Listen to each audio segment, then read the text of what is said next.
నమస్కారం అండి. This is #you. ప్రతి ఒక్క రాష్ట్రంలో వాళ్ళకు ఒక బ్రాండ్ అంబాసిడర్ ఉంటారు.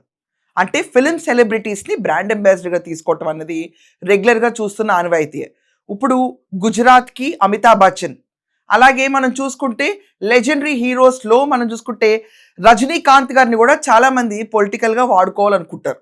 ఎందుకంటే వాళ్ళు రిఫ్లెక్ట్ చేసి వీళ్ళ పథకాలు కానీ, స్టేట్‌ని కానీ రిప్రజెంట్ చేస్తే దాని ఇంపాక్ట్ డిఫరెంట్ లెవెల్‌లో ఉంటుంది. అదే రీతిలో ఇప్పుడు ఆంధ్రప్రదేశ్ కూడా ముందడుగు వేస్తుందా? ఇది చక్కర్లు కొడుతున్న ఒక పెద్ద న్యూస్. ఈరోజు టాప్ లీడర్స్ అందరూ డిస్కస్ చేస్తుంది ఇదే వార్త. ఏంటంటే కొణిదెల చిరంజీవి గారిని ఆంధ్రప్రదేశ్ బ్రాండ్ అంబాసిడర్‌గా ఇన్వైట్ చేయాలి. ఏదైతే ఇప్పుడు తల్లికి వందనం అవ్వనిండి, లేకపోతే గ్యాస్ సిలిండర్లు అవ్వనిండి, పెన్షన్ పథకాలు అవ్వనిండి, ప్రతి ఒక్కటి 6 గ్యారంటీలు ఏవైతే ఈ ప్రభుత్వం అమలు చేస్తుందో వీటన్నిటికీ ఒక ఐకానిక్ ఫేస్గా కావాల్సి వస్తుంది. వీళ్ళని జనాల్లోకి ఇంకా ఎక్కువగా తీసుకెళ్లొచ్చు, ఆస్కారం ఉంటుందన్న రీతిలో ఇప్పుడు చిరంజీవి గారిని ఇన్వైట్ చేయాలని చెప్పి టాప్ లీడర్స్ అందరూ డిసైడ్ అయ్యారంట. ఈ విషయాన్ని పవన్ కళ్యాణ్ గారితో కూడా డిస్కస్ చేశారంట. మోస్ట్లీ దీని గురించి ఒక గ్రీన్ సిగ్నల్ వస్తుంది.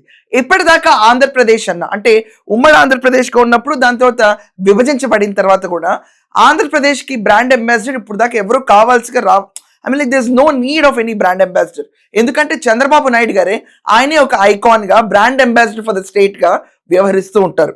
యూజువల్లీ ఆయన ఉన్నారంటే పెట్టుబడులు ఆటోమేటిక్గా వస్తూనే ఉంటాయి. He's the brand ambassador, he's the face of AP. ఇది యూజువల్గా జరుగుతుంది. కానీ ఇప్పుడు కొత్తగా వీళ్ళు కూడా చిరంజీవి గారు who was in politics before అదంతా వదిలేసి ఇప్పుడు ఆయన ఫిల్మ్ ఫ్రెటర్నిటీలో బిజీగా ఉన్నారు. అట్ ద సేమ్ టైం వాళ్ళకి ఏమైనా ఇష్యూస్ ఉన్నా, అంటే ఫ్రెటర్నిటీకి సంబంధించిన ఇష్యూస్ ఎవరికైనా సహాయాలు కావాలన్నా వాటిల్లో బిజీగా ఉన్న చిరంజీవి గారిని ఇప్పుడు వీళ్ళు ఇన్వైట్ చేయాలని చూస్తున్నారంట. ఏంటంటే ఏవైతే పథకాలు ఉన్నాయో ఈ పథకాలన్నిటికీ చిరంజీవి గారు చెప్పిస్తే ఇంపాక్ట్ ఎక్కువ ఉంటుంది. బ్రాండ్ అంబాసిడర్ గా చిరంజీవి గారిని ఇన్వైట్ చేయాలని ఏపీ ప్రభుత్వం భావిస్తున్నట్టు, టాప్ లీడర్స్ భావిస్తున్నట్లు బయటకు వస్తున్న వార్త. బట్ టు మై థింకింగ్ ఆయన రారేమో, ఎందుకంటే he's already busy.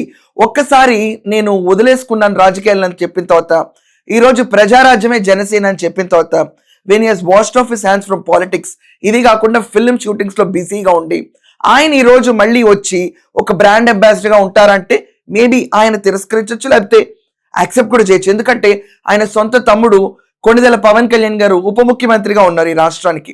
Request just TDP నుంచి కాకుండా కూటమి నుంచి వెళ్తే maybe he will accept and come. ఇది ఒక రకమైన ఊంఫ్ ఆంధ్రప్రదేశ్కి, పథకాలకు ఊంఫ్, జనాలకు ఊంఫ్, ఆంధ్రప్రదేశ్ స్టేట్కి ఒక ఊంఫ్.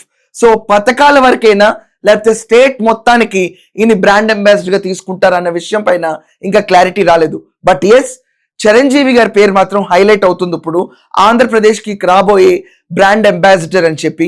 We have to wait and see official announcement. ఇప్పటిదాకా రాలేదు.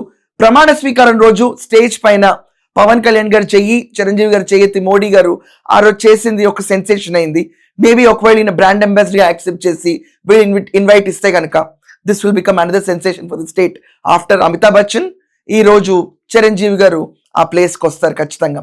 So we all should wait and see.